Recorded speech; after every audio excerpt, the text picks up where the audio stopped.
Good morning.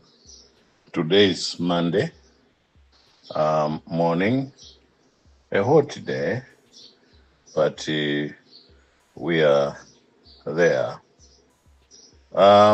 Amalawi munivese zimene ndikufuna ndinene. Malawi muno momvesa chisoni kwambiri. Chifukwa anthu ife chimene tikupanga sitikufuna kuthandiza dziko lino ayi. Koma tikupanga zinthu zofuna kuthandiza mafamily athu. It's unfortunate and it's uncalled for. Ino ndizoona ife ngati Amalawi. Anthu amene amativotera ndi anthu Amalawi. Kuti tikhale ndi mayina ndi anthu Amalawi. Kuti tiziwike pandale ndi anthu Amalawi. Kuti anthu aziwe kuti kukula kamlepo chifukwa cha anthu Amalawi. Kuti anthu aziwe kuti kuli Professor Arthur Peter Mutharika chifukwa cha Amalawi.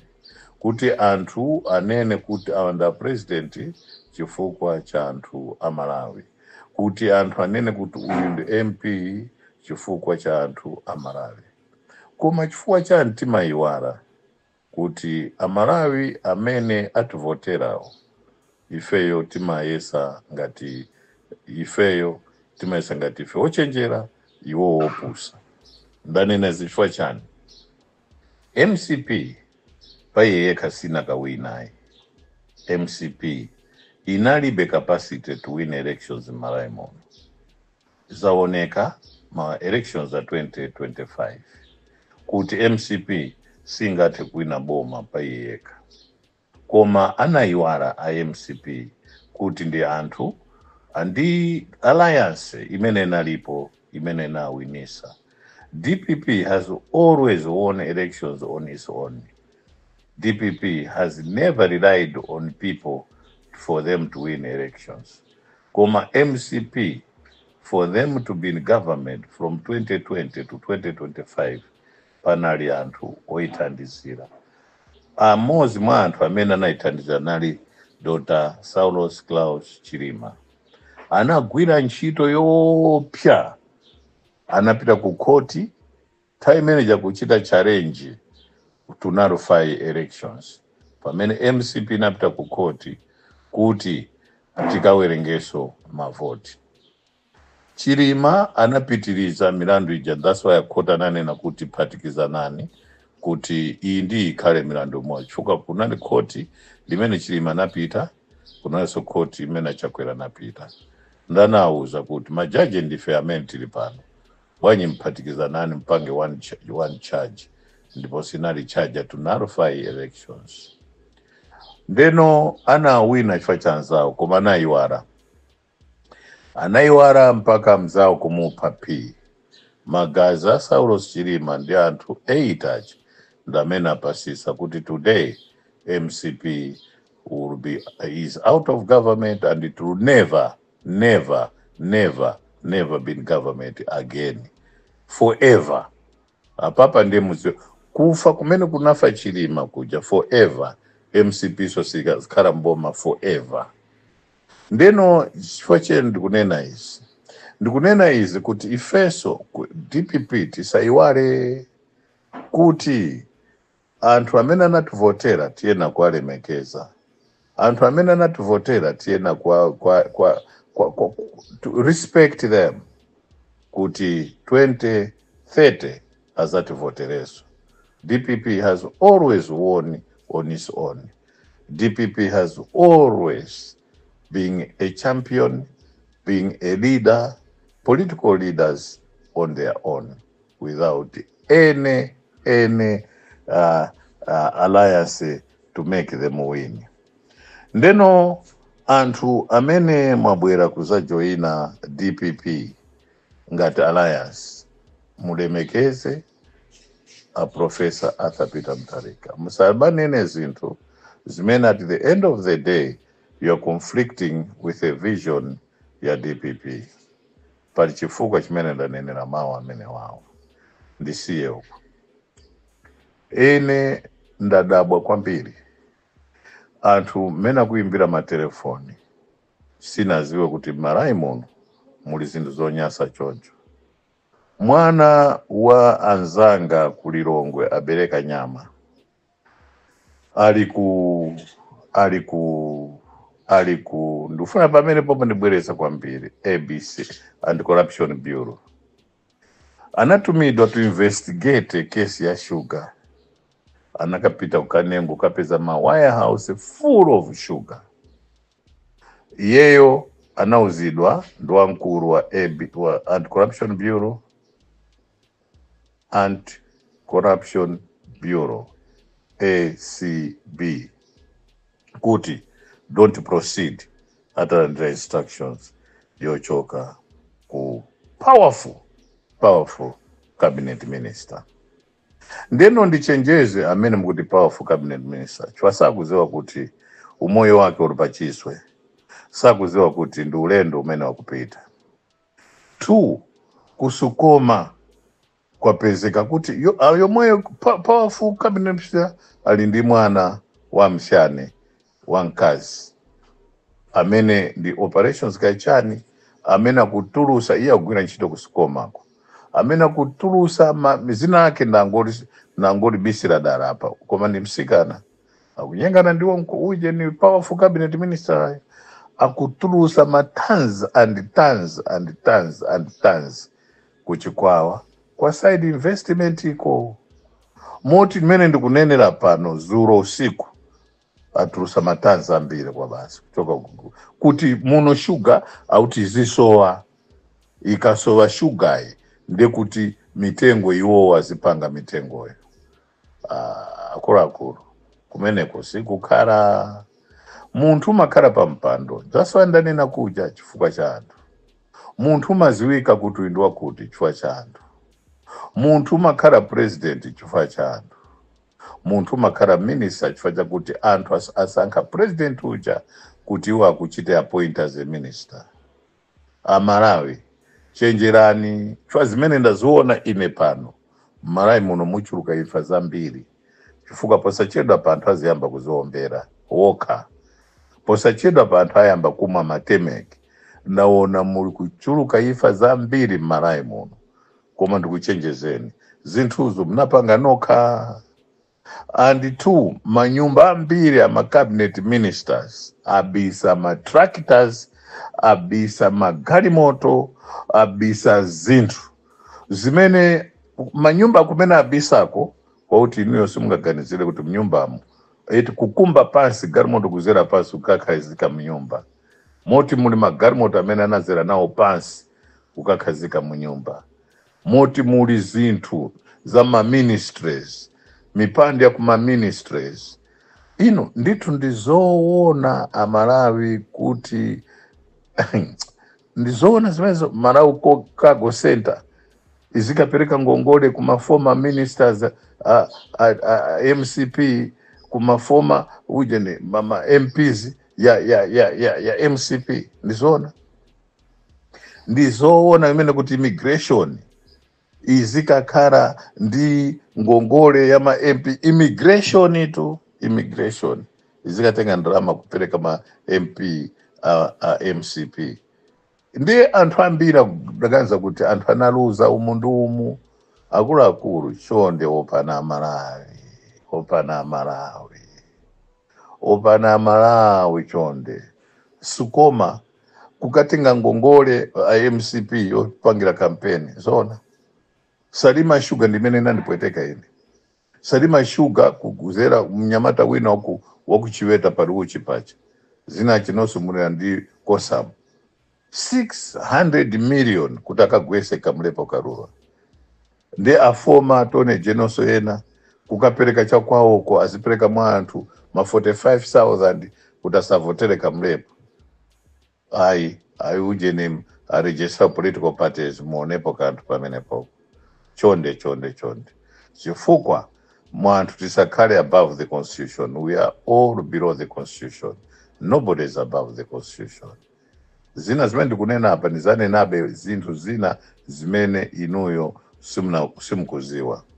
Ndeya president anthu akudowa aufuna kuti ambiri azakuoneni maka mafumu kutakusimikizireni kutali pambuyo paino zimene zasiza pankaso 2030 dowa uru overwhelmingly vote for DPP and so pano ndupitaso kunchishi akunchishi chonde make Malawi great again ndi bungwe limene likufuna kuti libwerese transparency and accountability Malawi muno.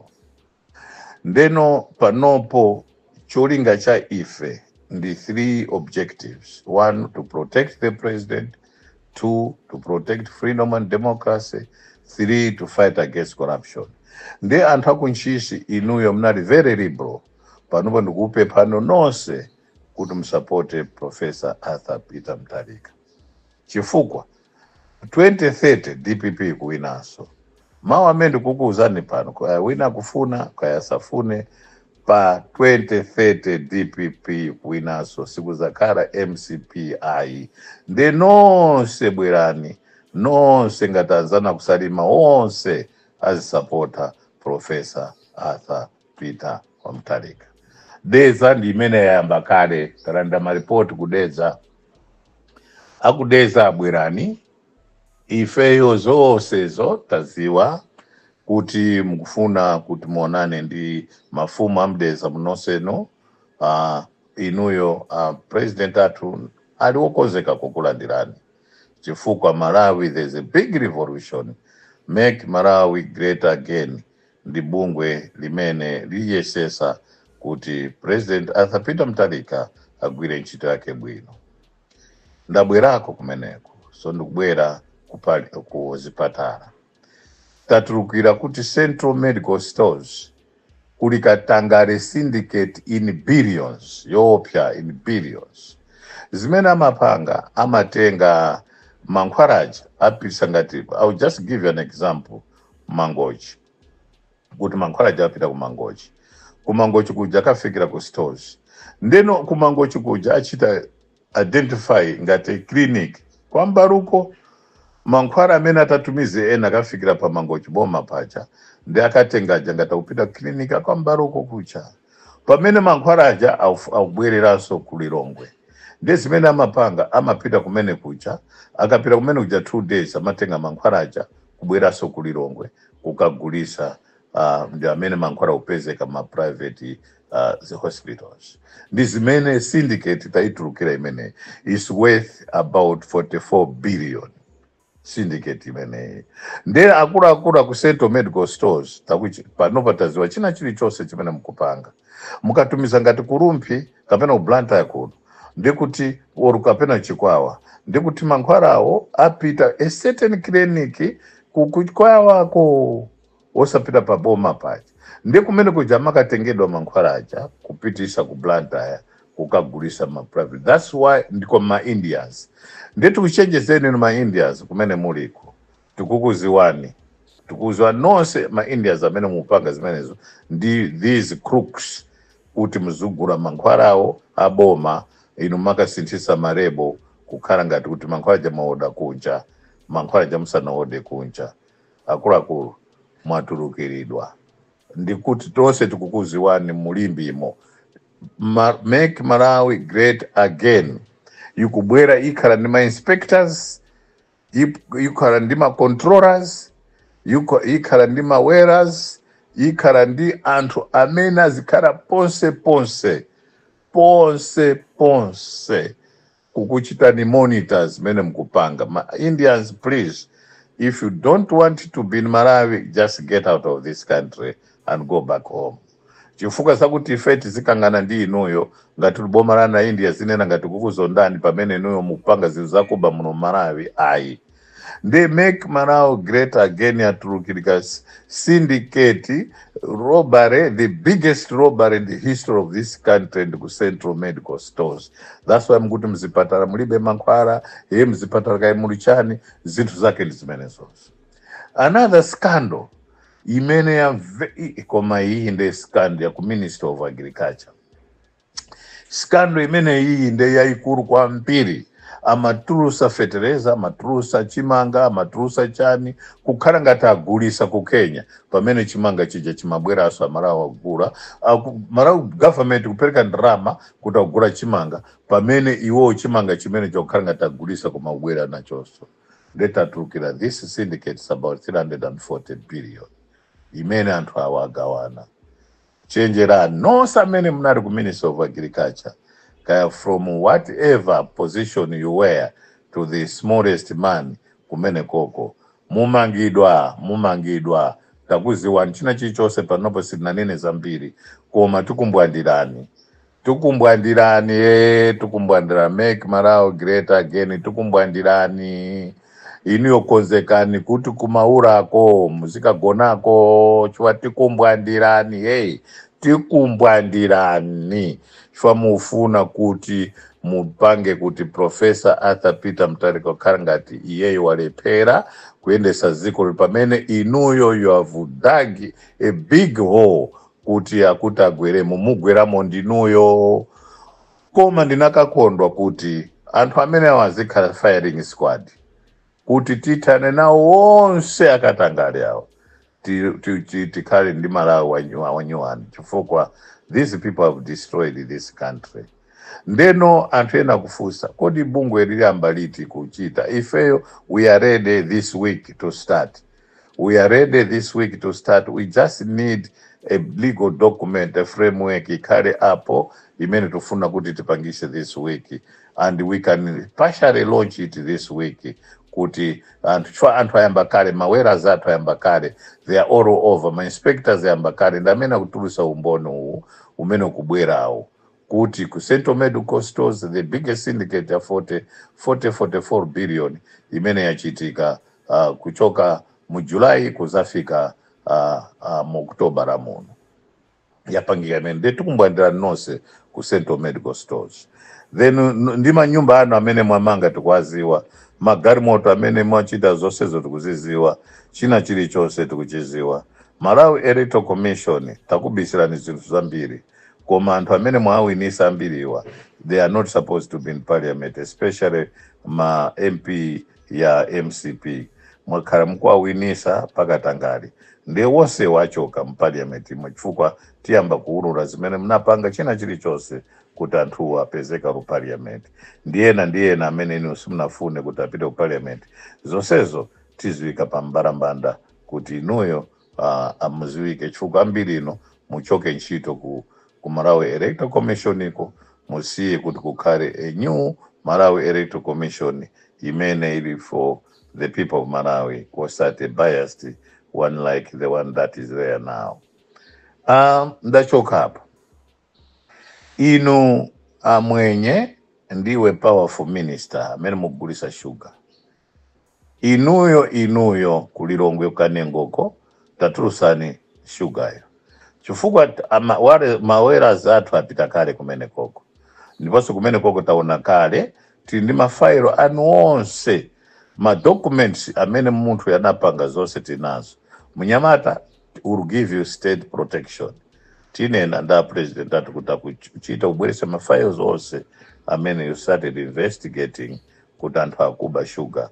Ena sugar kupita ku Rwanda, wina sugar kupita ku Kenya. Nde zonsezo ndi ku Burundi, zonsezo zibwerera kuti anthu onse amene ali involved, even including ma transporters amene analemba kuti atenge ujetira na matraki iwo, tilanda china chilichonse kuti chibwerere kwa Malawi, will auction them kuti ndalama zonse zibwerere kwa Malawi zimene anthuwa aba. Ndiponso aba ndalama zambiri, because the total amount of bill is 2.8 trillion kwacha imene yabedwa Malawi muno, osati 3 ija ndina ya 3 ija indi 2.8 million dimene it has nothing to do with the 3 million that they spent. So altogether talking about 5.8 million. Zimene zinonongeka muno Malawi. Tachoka hapo. Hapa ndi uchita mantha ndikuti ndiulule, chifukwa zinthu zake zochitisa mantha kwambiri, koma sindiulula chifukwa tufuna kuti chilichonse chimene achitacho tikuchiziwa, chilichonse kumene ubisa ndrama. Ndipempha president musinthe 5,000 ija makara yena sopano aja akare narrow and void kuti anthu atuluse ndalama zonse zimene abisa chifukwa ali ndi masuitcases and suitcases and suitcases of ndalama. Ndeti mafuna kuti make Malawi great again musinthe kuti kwacha yathu from 2000 kwacha uneke mwantundu wina 5000 kwacha uneke mwantundu wina kusogoloko tizaichose 5000 kwacha ibwerere pa 1000 kwacha kuti chuma chathu chambe kuenda kumbuli. Tizape 2000 kwacha tipe 5000 kwacha kuti kale ndi 1000 kwacha kuti chuma chathu chambe kuenda bwino. Ndio amene mwabisa ndalama zanuzo. Make Malawi great again is a strong appeal to our professor kuti the sooner we do this change of currency the better for us. Tisinthe maonekedwe ndalama yathu yokuti masuitcases and suitcases mena abisa kuti apange kampeni kugwesa boma la Arthur Peter Mutharika zikanike. Ndeno tikupempha pano kuti tasinthane ndalama kuti awazonse ndalama zimene abisa zikhale mazudi basi zikhale useless and zimene zipangika as soon as possible. We are advocating kuti kuzafika December ndalama izo ikhale ngati yasinthidwa. Chonda president timvereni ifeyo tikuziwa tabisa zambiri panopo a president sizofuna kuti tichenjeze anthu apa anthu aliyese amve chifukwa make Malawi great again tabisa chisisi choopya papa tabisa chisisi choopya. Our objectives ndikumbusesa Malawi is 3. 1, to protect the president. 2, to protect the freedom and democracy. 3, to fight against corruption. Then operational ones in the transparency, accountability, a rule of law.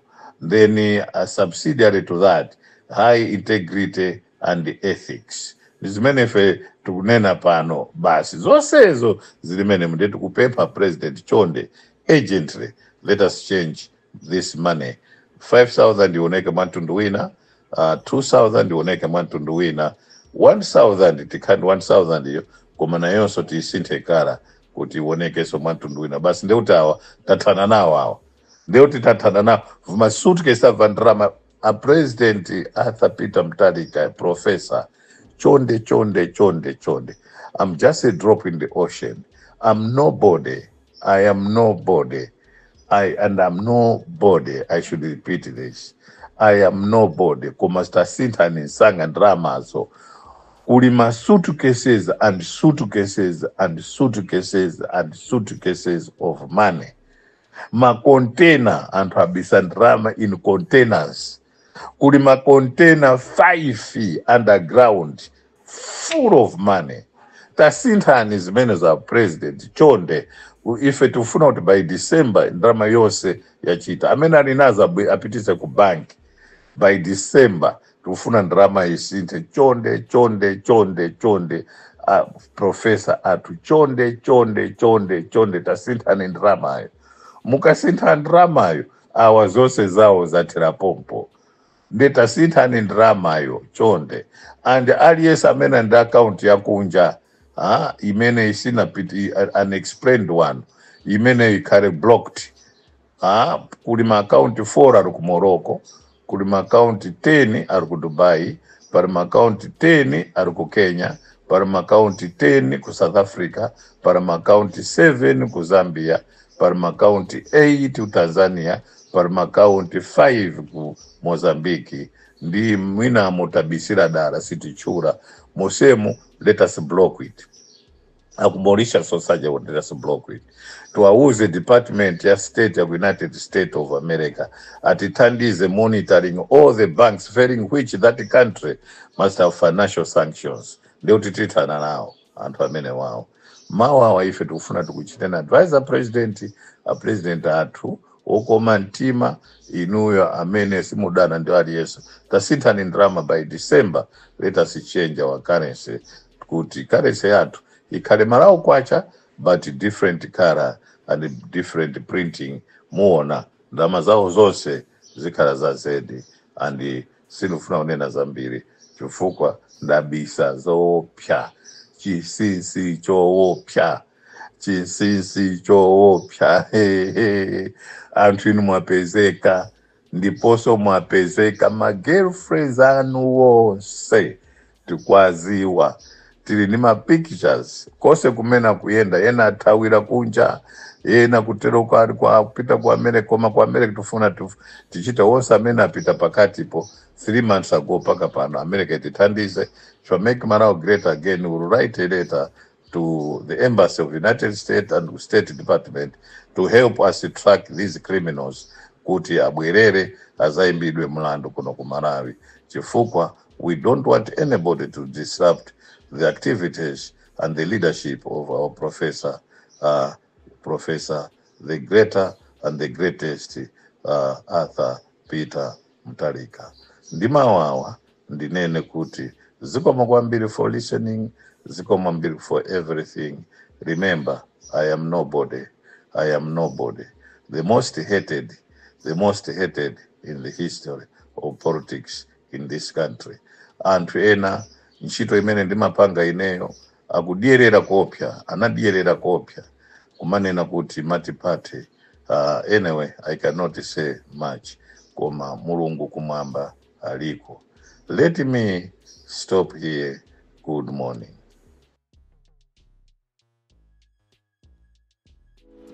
Osaiwala kupanga subscribe ku channel ya AMTV Malawi.